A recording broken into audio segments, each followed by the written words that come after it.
प्रिय मित्रों, आप सभी को मेरा नमस्कार। कभी आपने सोचा कि यार मुझे तैरना नहीं आता और मैं तैरूं कैसे? मुझे भी तैरना नहीं आता है पानी में। मैंने कोशिश किया था, लेकिन पता नहीं, मैं डूबने वाला था। फिर किसी ने मुझे पकड़ा। कोशिश किया लेकिन मैं उसमें नाकाम रहा। पता नहीं आप में से कितने लोग तैरना जानते हैं। तैरना बहुत अच्छा है, क्योंकि कभी कभी ये जान को बचा सकती है। यदि आप नदी में या किसी तालाब में आप जा रहे हैं और डूबने की नौबत आ गई या नाव में से गिर पड़े, तो तैरना बहुत इम्पोर्टेंट हो जाता, महत्वपूर्ण हो जाता। मेरे साथ ऐसी एक बार ऐसा घटना घटी कि मैं नाव में तो बैठ गया और बीच नदी में जब बहाव तेज था, मैं पानी नाव में से गिरकर पानी में डूबने वाला था। मैंने किसी तरह से नाव को पकड़ा, क्योंकि मुझे तैरना नहीं आता था। और अगर मुझे तैरना आता तो ज़रूर और अच्छी तरह से मैं बच सकता था। जब मुझे पता पड़ा कि मैं डूबने ही वाला हूँ, तो मैंने ज़ोर से चिल्ला करके कहा, बचाओ बचाओ। तब परमेश्वर ने अपनी रीति से किसी को वहाँ भेजा और वो कूद करके मेरे पास आया और मुझे बचा लिया। तो तैरना बहुत अच्छी क्या बोलते हैं, आदत है। और आप सोच रहे हैं कि भाई आजकल आज आप तैरने के बारे में बात क्यों कर रहे हैं? क्योंकि हमारा जो आज का टॉपिक है वो कुछ इसी से संबंधित है। आज का हमारा जो थीम या टॉपिक है और इस प्रकार से है कि देना लेने से धन्य है। अब तैरने का और देना लेने से धन्य है, क्या संबंध है?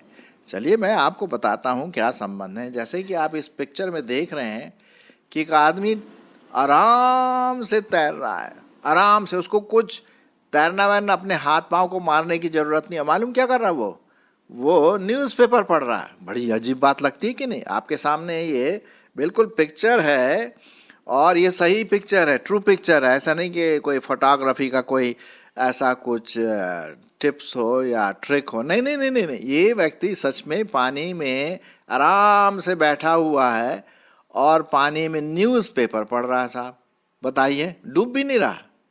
चलिए इसका जो रहस्य है उसको हम जान लेते हैं कि क्यों ऐसा क्या होता है और क्या हम इससे आत्मिक लेसन, आत्मिक शिक्षा ले सकते हैं। तो ये जो आपको पानी दिखाई दे रहा है, छोटा सा एक समुद्र है और ये समुद्र का नाम है डेड सी। इस समुद्र का नाम है डेड सी, या हिंदी में बोलेंगे मृतक सागर। हिंदी में क्या है? मृतक सागर, या इंग्लिश में इसको बोलते हैं डेड सी। तो चलिए इसी के बारे में हम देख लेते हैं, डेड सी के बारे में। ये छोटा सा एक समुद्र है जो कि इज़राइल में पाया जाता है, इज़राइल देश में।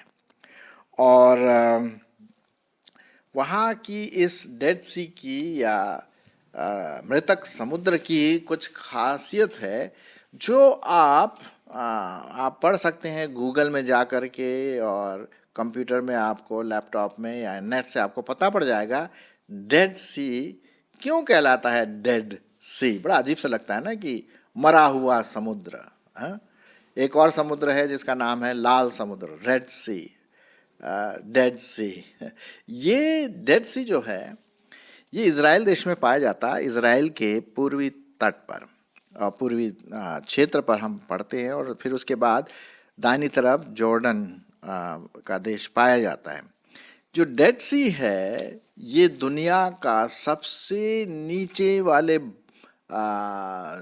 जो समुद्र है उनमें से एक है।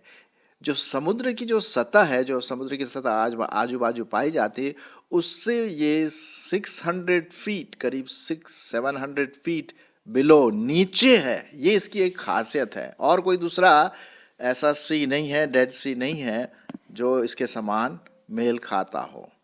एक तो बात हम इसके बारे में ये देखते हैं। दूसरी बात, ये जो सी है, डेड सी या मृतक सी जिसे हिंदी में कहते हैं, ये पूरा नमक से भरा पड़ा है, नमकीन है, नमक, और इसमें कैल्शियम, बहुत सारी चीज़ें, बहुत सारे केमिकल्स, रासायनिक तत्व पाए जाते हैं। इससे इसके जल का घनत्व बहुत गहरा है, क्योंकि पूरा जो सॉल्ट है इसमें भरा पड़ा है, और इस घनत्व की वजह से अगर कोई व्यक्ति इसमें जाता है, छलांग लगाता है, तो डूबता नहीं है, वो ऊपर ही तैरता रहता है। उसको छटपटाहट के साथ अपने आप को हाथ पांव मारने की जरूरत नहीं होती है। वो आराम से, जैसे कि आप इस पिक्चर में देख रहे हैं, आराम से बैठा हुआ न्यूज़पेपर पढ़ रहा है। अरे साहब, चाय पी लेंगे आप। हाँ, अगर आपको एक कप चाय दी जाए, आराम से आप चाय पियेंगे और आप डूब नहीं सकेंगे। यह आदमी न्यूज़पेपर पढ़ रहा है, और ये सच्ची बात है, ये बिल्कुल सत्य, और किसी जगह ऐसा आपको कहीं नहीं मिलेगा। अच्छा, एक और इसकी खासियत ये है इस डेड सी की, कि इसमें कोई भी जीवित प्राणी, मछली या कोई भी जीवित प्राणी, इसमें जीव जंतु नहीं पाया जाता। हर चीज़ इसमें मरा मतलब उसमें जीवन है ही नहीं। इसी कारण से इसको डेड सी कहते हैं, या मृतक सागर। क्यों? कि इसमें कोई चीज़ जीवित रह नहीं सकती है।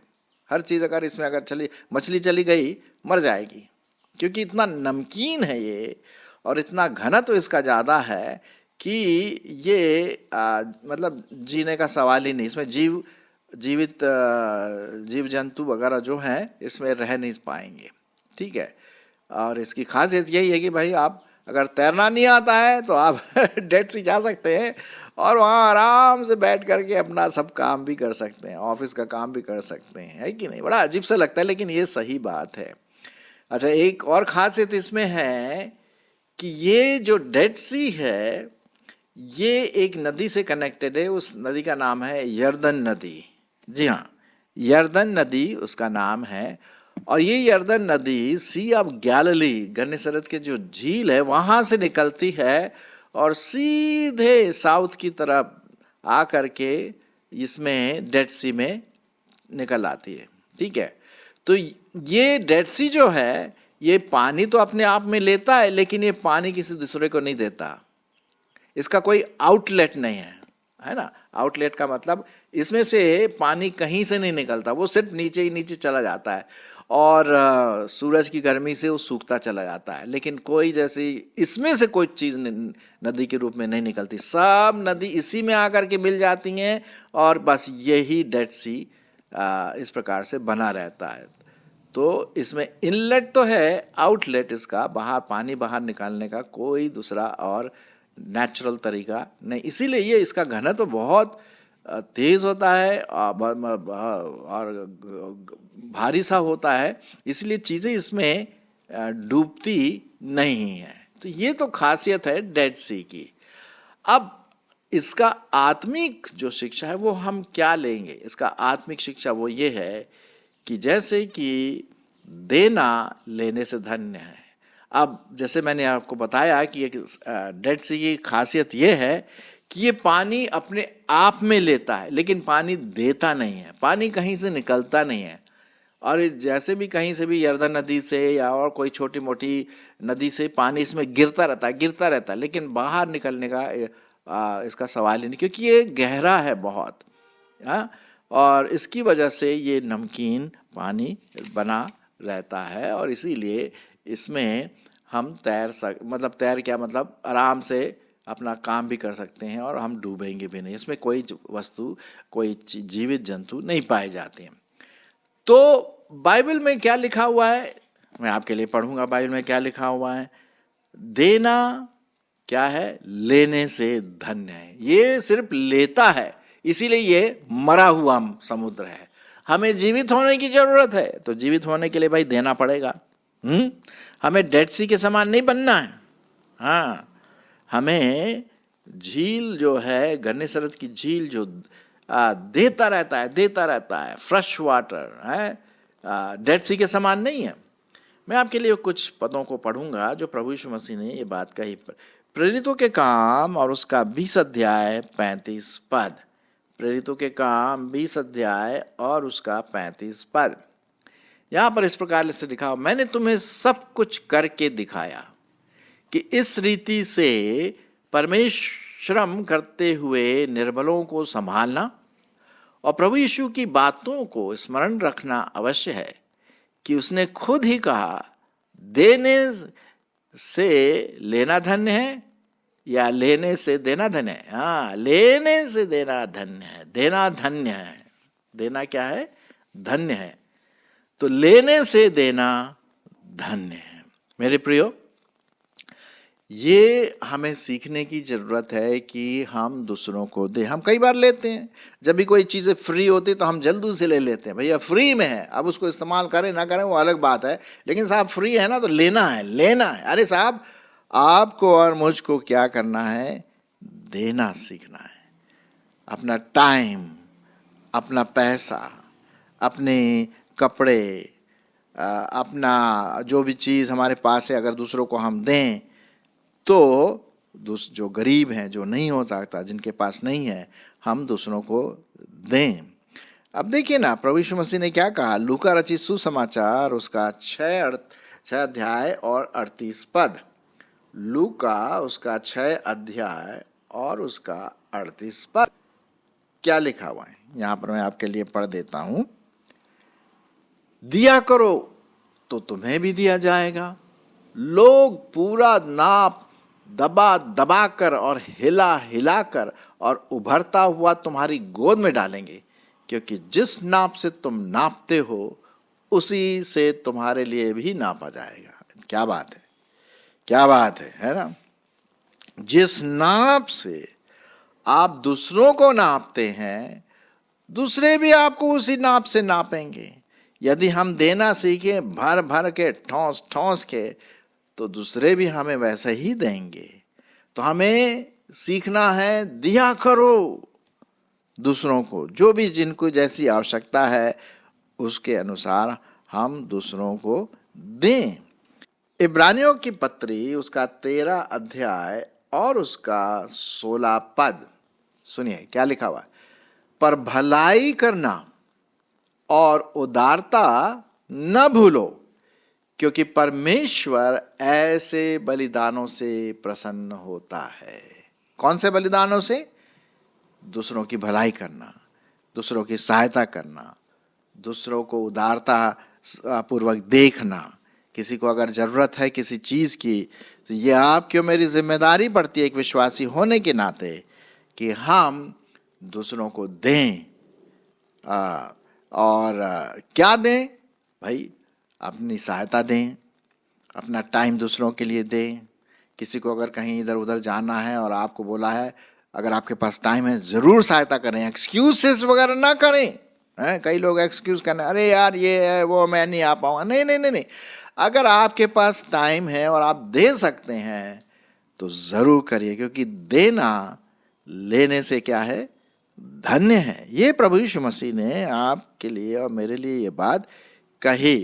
अच्छा, एक बात और प्रभु ने कही पुराने नियम में, जो हम पाते हैं, मलाकी की किताब जो आखिरी किताब है, पुराने नियम की आखिरी किताब है, और उसका 3 अध्याय और 10 पद। 3 अध्याय और 10 पद शायद आपको याद भी होगा। देखते हैं क्या लिखा है।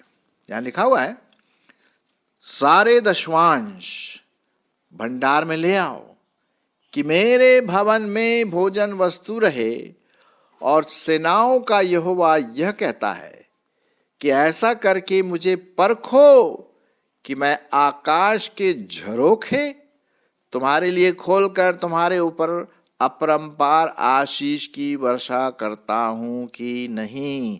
परमेश्वर पिता ने यहां पर एक आपके लिए और मेरे लिए चुनौती रखा हुआ है, एक चैलेंज रखा हुआ है। भाई ऐसा करके तो देखो, अरे देखो तो सही, देखो मैं कितनी आशीष तुम पर बरसाता हूं, लेकिन पहले तुम देना सीखो। तो लिखा हुआ है कि हमारा दशवांश, हमारा जो कुछ भी परमेश्वर हमें आशीष के रूप में देता है, हमारी कमाई, हम कमाते हैं, और उसमें से 10 भाग जो है वो परमेश्वर को देना। इसी को हम बोलते हैं दशवांश, या इंग्लिश में हम कहते हैं टाइदिंग। क्या आप परमेश्वर को अपना टाइद देते हैं? क्या आप परमेश्वर को अपना पैसा देते हैं? उसको पैसों की जरूरत नहीं है, पहली बात तो ये सुन लीजिए, उसको क्या पैसों की जरूरत है? अरे उसने तो आपको बनाया, सृष्टि को बनाया, पैसे क्या करेगा वो? है वो तो पैसा आपके और मेरे लेन देन के लिए। परमेश्वर इन चीजों में इंटरेस्टेड नहीं, वो ये देखना मांगता है कि मैं अपनी तरफ से कितना दिल खोल करके परमेश्वर के प्रति, उसकी सेवा के प्रति, उसके लोगों के प्रति क्या मेरी मानसिकता है। जी हाँ, तो वो चाहता है कि हम उसमें से दें। अब पुराने नियम में क्या होता था, जब भी कोई घास काटा है या अन्न काटता था खेत में, तो एक छोटा सा कॉर्नर छोड़ देता था, वो नहीं काटता था। क्यों? वो उतना भाग वो गरीबों के लिए रख देता था, ताकि गरीब आ करके उस वो छोड़े हुए भाग को, धान हो, गेहूं या जो भी उपज हो, वो अपने लिए काट ले मुफ्त में। परमेश्वर दयालु है, कृपालु है, उदारता से वो देता है हमको, है ना। तो हम भी उसी प्रकार से प्रभु के कार्य के लिए अपना दशमांश दें। देना लेने से धन्य है। हम विश्वासियों को इसे बहुत सीखने की जरूरत है। हाँ, देखिए, आप देखेंगे कि इसने कितने हमारे पास्टर, लीडर और प्रभु के सेवक, कुछ लोगों को उतनी अच्छी तनख्वाह नहीं मिलती है, और बेचारे उनके पास परिवार है, बच्चे हैं, पढ़ाई है, कपड़े लत्तों की जरूरत है, फीस है, घर का खाना पीना, किराया भी हो सकता है। कहाँ से लाएंगे भाई? ये आपकी और मेरी जिम्मेदारी पड़ती है कि हम जो कांग्रेगेशन में लोग हैं, कलीसिया में जो लोग हैं, हम अपना लाएं और उनको दें, परमेश्वर के भवन में लाएं, और फिर वहाँ से बट करके जगह जगह जाता है कि नहीं। हम देखते हैं प्रेरितों के काम उसके दूसरे अध्याय में भी यही बात देखते हैं कि कई लोगों ने अपना पैसा लाया, अपनी भूमि बेची, और उस भूमि से जो पैसा आया वो प्रेरितों के पाँव में डाल दिया कि ब्रदर, आप इसे इस्तेमाल करें प्रभु के कार्य के लिए, जिसको जो जरूरत है उसको आप दें। सो देना लेने से धन्य। हम ये मृतक सागर या डेड सी के समान ना बने, जो सिर्फ लेता ही रहता है पानी, देता नहीं है। और क्योंकि वो देता नहीं है तो इसीलिए वो मरा हुआ समुद्र है, डेड सी है, मृतक सागर। इसीलिए उसका नाम तो पड़ा मृतक सागर, उसमें जीवन है ही नहीं। जी हाँ, और आप और मैं भाई, हमें तो जीवनदायक स्रोत बनना है, क्योंकि प्रभु ने हमें नया जीवन दिया है, हमारा नाम जीवन की पुस्तक में लिखा हुआ है, तो हमें तो देना है।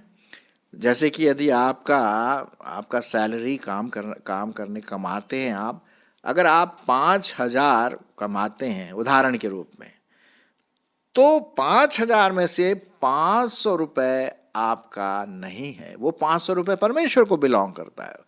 तो परमेश्वर के भेंट में या बलिदान में जो आप डाल सकते हैं, चंदे में, वो डालिए। उसके अलावा और भी करिए, सिर्फ दशमांश तक ही सीमित न रहें, लेकिन और भी कुछ अगर आप कर सकते हैं, परमेश्वर ने आपको बहुत आशीष दिया है, तो आप ज़रूर दीजिए। तो ये बात आप ध्यान में रखिए। कोलगेट टूथपेस्ट आपको मालूम है कैसे बना? जिसने ये कोलगेट टूथपेस्ट का आविष्कार किया, उसका नाम था कोलगेट मैन, और उसने प्रभु के लिए देना शुरू कर दिया। ये उसकी गवाही है। और जब उसने देना शुरू कर दिया, पहले उसने 10% दिया, फिर उसके बाद 20% दिया, परमेश्वर ने खूब आशीष दी। फिर उसके बाद अपने कमाई का 50% देने लगा, तो परमेश्वर ने और उसको ज़बरदस्त भर भर के आशीष दी। एक समय आया कि उसने 90% अपनी सैलरी, कमाई का प्रभु के काम के लिए दिया। परमेश्वर ने उसे इतनी आशीष दिया कि उसने एक कंपनी खोली, और उस कंपनी का नाम है कोलगेट टूथपेस्ट। आप जगह जगह देखेंगे कोलगेट टूथपेस्ट। इसकी जो कहानी है वो यही है कि जब आप प्रभु के लिए देंगे तो प्रभु आपको आशीष देगा, है ना। हम इसलिए नहीं देते हैं कि हमें प्रभु आशीष दे, हम इसलिए देते हैं क्योंकि ये प्रभु की आज्ञा है। तो ज़रूर आप प्रभु के कार्य के लिए आप दीजिए, दूसरों को प्रभु के कार्य के लिए लाइए भेंट के रूप में, और इस प्रकार से आप देना सीखें। मुझे भी सीखना है, आपको भी सीखना, हम सबों को सीखना है ना। टाइम, दूसरों को टाइम दीजिए, ठीक है। अगर किसी को किसी चीज़ की ज़रूरत है, कपड़ों की, तो अच्छे कपड़े दीजिए। ऐसे नहीं कि कोई फटा वटा कपड़ा अपना पहनते नहीं है, अरे चलो उसको दे देते हैं उसको। नहीं नहीं नहीं, आप अच्छा वाला नया अगर हो सके तो ज़रूर दीजिए, जो आप इस्तेमाल कर सकते हैं वो दीजिए दूसरों को। ये नहीं कि जो बिल्कुल बेकार है, जो इस्तेमाल नहीं करते वो दूसरों को दे, ये परमेश्वर इससे खुश नहीं होगा, उल्टा फिर हाय पड़ेगा इस पर। हाँ, तो हम देखें कि हम देना सीखें प्रभु के कार्य के लिए। सो मेरे प्रियो, आज हमने देखा डेड सी के बारे में। हाँ, और ये डेड सी जो है वो सिर्फ पानी लेता है, देता नहीं, इसलिए ये मरा हुआ सागर है, मरा हुआ मृतक डेड सी। और हमें इस डेड सी के अनुसार नहीं बनना है, हमें देना सीखना है ना, क्योंकि देना लेने से धन्य है, जैसा प्रभु यीशु मसीह ने ये बात कही। सो आइए हम देना सीखें प्रभु के कार्य के लिए।